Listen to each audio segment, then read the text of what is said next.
بسم اللہ الرحمن الرحیم الحمد للہ والصلاة علی اہلہا اما بعد الذین یبلغون رسالات اللہ ویخشونہ ولا یخشون احدا الا اللہ صدق اللہ العلی العظیم۔ سب سے پہلے محترم المقام جناب کونسلیٹ جنرل اسلامی جمہوریہ ایران کراچی اور جناب ڈائریکٹر جنرل خانہ فرنگ جمہوریہ اسلامی ایران کراچی، ان کی اجازت سے اور پھر اس کے بعد تمام علماء کرام معزز اور محترم، مجھ سے بہتر مجھ سے بڑے صاحبان علم اور دانشور حضرات، یونیورسٹیز کے اساتذہ، ہمارے بہنیں، ہمارے بھائی، خاص طور پہ میرے میڈیا کے دوست، ان سے ہماری پرانی دوستی ہے۔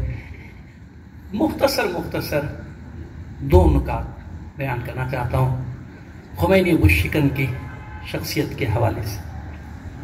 اس سے پہلے میرے دوست جناب ڈاکٹر میراج الہدیٰ صاحب نے جا بجا علامہ اقبال کو کوٹ کیا، تو میرے ذہن میں علامہ اقبال کی ایک پیشین گوئی آ گئی، وہ رکھنا چاہتا ہوں۔ یہ کلام میں انقلاب سے پہلے بھی سنتا تھا، فارسی کلام۔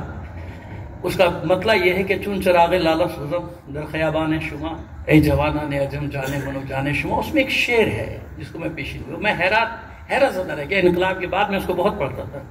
می رسد مردی کہ زنجیر غلامان بشکند دیدیم از روزن دیوار زندان شما۔ اقبال کہہ رہا ہے 1928 میں کہ میں دیکھ رہا ہوں عجم کو، ایران کو خطاب کر کے، کہ میں دیکھ رہا ہوں کہ تمہاری سرزمین پر ایک ایسا مرد آنے والا ہے جو تمہاری غلامی کی زنجیروں کو توڑ دے گا۔ میں نے یہ چیز تمہارے زندانوں کے روشن دانوں سے دیکھی ہے۔ اب آپ اندازہ لائیں، اقبال، میں امام کی بصیرت پر تو بعد میں آ رہا ہوں، آپ اقبال کی بصیرت کا اندازہ لگائیے کہ اقبال کتنا بابصیرت شخص تھا جو اس وقت یہ دیکھ رہا تھا کہ کس سرزمین سے انقلاب اٹھے گا استعمار کے خلاف۔ میں نے عرض کیا دیکھیں، اختصار میرے پیش نظر ہے۔ کون خمینی؟ کبھی ہم نے سوچا کہ توکل بر خدا کہتے کسے؟ کیا ہے توکل بر خدا؟ ایک شخص، ایک عالم، ایک مدرسے میں درس دے رہا ہے، فیضیہ میں، کوئی طاقت اس کے پیچھے نہیں، کوئی تنظیم اس کے پیچھے نہیں، کچھ نہیں، کوئی پارٹی نہیں، لیکن خدا پر یقین اس کا ایسا ہے کہ اس مدرسے سے وہ آواز بلند کرتا ہے، وہ آواز سارے مسلمانوں کی آواز بن جاتی ہے۔ اور چلتے چلتے یہ بات بھی عرض کرتا چلوں، بہت سارے لوگوں کے ذہن میں سوال ہوتا ہے کہ اس انقلاب میں اور دوسرے انقلابوں میں فرق کیا ہے؟ تو سنیے، آج فرق آپ کو بتائیں کہ سارے انقلابوں میں، بلشوک انقلاب ہو یا اور انقلاب ہو یا چائنا کا انقلاب ہو، جہاں بھی انقلاب ہے، ڈیموکریٹ انقلاب ہو، ان میں اور ایران کے انقلاب میں، اسلامی انقلاب میں فرق کیا ہے؟ سنیے۔ جب خمینی نے نعرہ بلند کیا، کوئی معاشی نعرہ نہیں تھا، اقتصادی نعرہ نہیں تھا، گھر دینے کا وعدہ نہیں تھا جیسے ہمارے یہاں ہوتے ہیں، مکان دکان دینے کا وعدہ نہیں تھا، ایک ہی نعرہ تھا، اسلام کی آبرو۔ پہلی تقریر پھر سن لیجئے، آڈیو پر موجود ہے، خمینی غششکن کی، اسلام کی آبرو کی خاطر کھڑے ہو۔ مسلمانوں کو للکار رہا ہے کہ اسلام کی آبرو خطرے میں ہے، اسلام کی عزت خطرے میں، اسلام وہ کھو گیا تھا اسلام میں، اسلام کی آبرو۔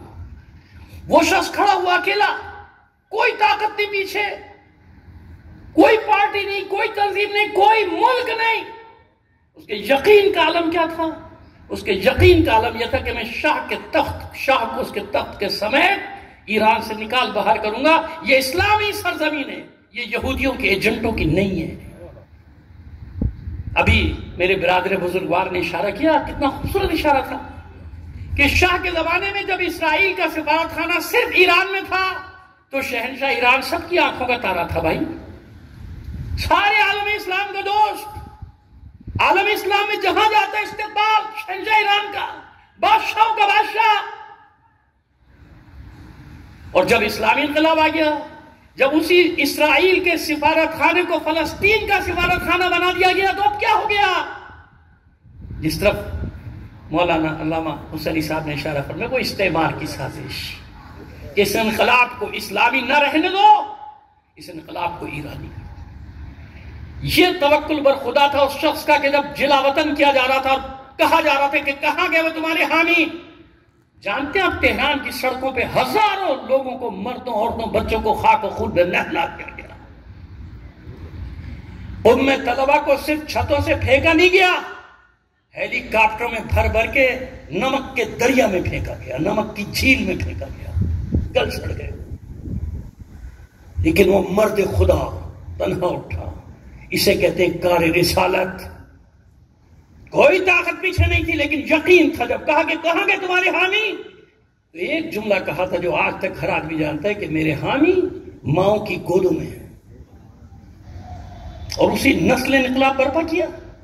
ایک ہی یاد رکھیے، ہمیں بہت فکر ہوتی ہے کہ میں یہ بات کر رہا ہوں ہمارے ساتھیوں، ہمارے ساتھ، ہمارے ساتھیوں کے ساتھ، ہمارے سب علماء کرام کے ساتھ یہ مسائل پیش آتے ہیں نا. حق بات کہیں کہے گی، لو بھیا مشکل ہو گئی، کھڑے ہو گئے لوگ. اس نے وہاں جا کے یہ کہہ دیا، اس نے وہاں جا کر. نہیں ڈرنا، اللہ سے ڈرنا ہے. اور کیا ہے کاری رسالت؟ کسی سے نہیں ڈرنا. حق بات کرتے ہوئے کسی سے نہیں ڈرنا. یہ سکھا کے گیا. حق بات کرتے ہوئے ہمت ہونی چاہیے، طاقت ہونی چاہیے. آئیے، ایک بات یہ ہوئی کہ جب تک توکل پر خدا نہ ہوگا ہم عالم اسلام کو نجات دینے میں کامیاب نہیں ہو سکتے.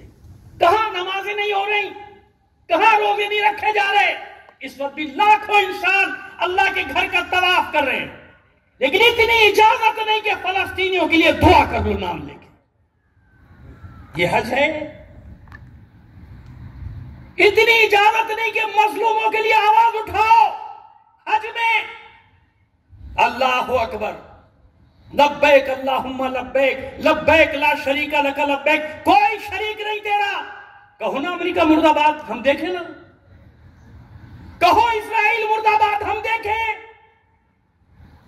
سمجھ گئے کتنا آسان معاملہ ہے. ایک شخص نے کتنے چہروں سے نقابیں اتاری. اور طرف نہیں جانا چاہتا، لیکن وہی بات، اگر توکل بر خدا ہوتا تو اتنا بڑے عالم اسلام کے سامنے آج فلسطینی بچوں کا قتل عام نہ ہو رہا ہو. آج ان کی مائیں اپنے جگر کے ٹکڑوں کو ٹکڑوں کی صورت میں لے کے فریادیں بلند نہ کرنی ہوتی عالم اسلام کے خلاف، بادشاہوں کے خلاف، رہنماؤں کے خلاف. قوم خمینی آخری بات. 48 میں جو ہوا سو ہوا. 67 میں ختم ہو گیا تھا مسئلہ فلسطین. خط چھٹی. 67 68 69 میں بیت المقدس میں آگ لگ گئی، مسجد اقصی میں آگ لگی، بیت المقدس پہ قبضہ ہوا. اسرائیل سمجھا تھا کہ بہت بڑا ریئیکشن، کوئی رد عمل آئے گا. کچھ نہیں ہوا. مظاہرے میں چھوٹا تھا، چھوٹے چھوٹے مظاہرے ہو گئے ملکوں میں، سب بیٹھ گئے آرام سے. کچھ نہیں ہوا. وہ سمجھ گئے کہ ان کی غیرتیں مر چکی. آگ لگائی گئی مسجد اقصی. 72 میں اس کی ہمت بڑی. 6 دن کی جنگ، بس 6 دن کی جنگ. صحرائے سینا گیا، جولان کی پہاڑیاں گئی. 72 کی سیون وار کے بعد جنوبی لبنان گیا، یعنی آدھا لبنان ہی چلا گیا. قبضہ ہو گیا اسرائیل کا. کوئی فکر نہیں، کسی کو فکر نہیں. یعنی مسئلہ فلسطین ختم اور وہ آگے بڑھ رہا تھا. کسی کو پرواہ نہیں تھی فلسطین کی. یہ مرد خدا خمینی تھا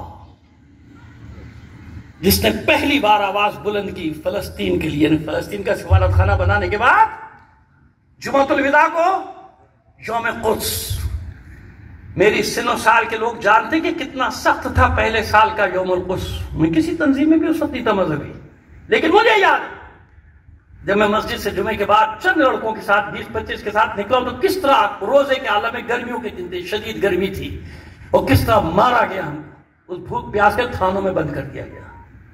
دوسرے سال پھر یہ ہوا، تیسرے سال پھر یہ ہوا. لیکن بصیرت تھی خمینی کی کہ چند سال کے بعد دنیا نے دیکھا کہ سارے عالم اسلام میں یوم القدس، جمعۃ الوداع. کس نے زندہ کیا اس مسئلے کو؟ کس نے فلسطینیوں کی کمر مضبوط کی؟ اعتراض کرنے سے پہلے، برا بلا کرنے سے پہلے انسان یہ تو سوچ لے کہ یہ ہوا کیا. مر گیا تھا فلسطین، ختم ہو گیا تھا مسئلہ فلسطین. اس کو اٹھایا پوری دنیا کے ساتھ. کس طرح سے اٹھایا؟ اور زبان ہی نہیں. بتائیں کون سا مقام ہے کہ جب انہوں نے ساتھ نہیں دیا اور ان کے جانشینوں نے ساتھ نہیں دیا؟ ختم ہو گیا تھا آپ کا القدس کا مسئلہ جناب. نہیں تو ابھی صورتحال دیکھ لیجیے، عالم اسلام جس طرح سکوت اختیار کیے ہوئے، ہم کسی ایک کی طرف نہ اشارہ کرنا چاہتے، نہ کرنا چاہیے، اور نہ کر رہے ہیں۔ سارے عالم اسلام کی بات ہو رہی ہے، کون کھڑا ہے ان کے ساتھ؟ کس کے لیے وہ مائیں، وہ بیویاں، وہ بہنیں ہاتھ اٹھا اٹھا کے کسی کو دعا دے رہی ہیں، کسی کو بد دعا دے رہی ہیں؟ یہ فیصلہ تو ہم کر سکتے ہیں نا۔ یہ خمینی کبیر، یہ خمینی عظیم، جس کی شخصیت کو کوشش کی سامراج نے استعمار نے اس کو شیعہ سنی میں تقسیم کر کے۔ نہیں عزیزوں، اہل علم کی بڑی ذمہ داری ہے، علماء کی بڑی ذمہ داری، نہیں ڈرنا، کیسے گھبرانا؟ اللہ کا خوف ہونا چاہیے بس، کسی سے نہیں ڈرنا۔ جب سمجھتے ہیں کہ یہ بات حق ہے تو حق بات کر لیے۔ ظلم کے مقابلے میں، استعمار کے مقابلے میں آواز بلند کرنا کار رسالت ہے، اور یہ کار رسالت آپ پر، مجھ پر واجب ہے یا نہیں ہے؟ بتائیے، علماء پر واجب ہے یا نہیں؟ یا علماء یہ دیکھیں گے کہ میرا گروہ کیا کہے گا، میرے لوگ کوئی کچھ کہتا رہے؟ کسی سے نہیں ڈرنا۔ وَلَا يَخْشَوْنَ أَحَدًا إِلَّا اللَّهَ، سوائے اللہ کے نہیں ڈرنا۔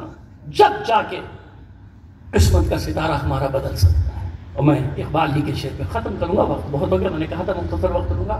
قافلہ حجاز میں ایک حسین بھی نہیں، قافلہ حجاز میں ایک حسین بھی نہیں، گرچہ ہیں تابدار ابھی گیسوئے دجلہ و فرات، عقل و دل و نگاہ کا مرشد اولی ہے عشق، عشق نہ ہو تو شرع و دین بت کدے تصورات، وما لینا الا البلاغ۔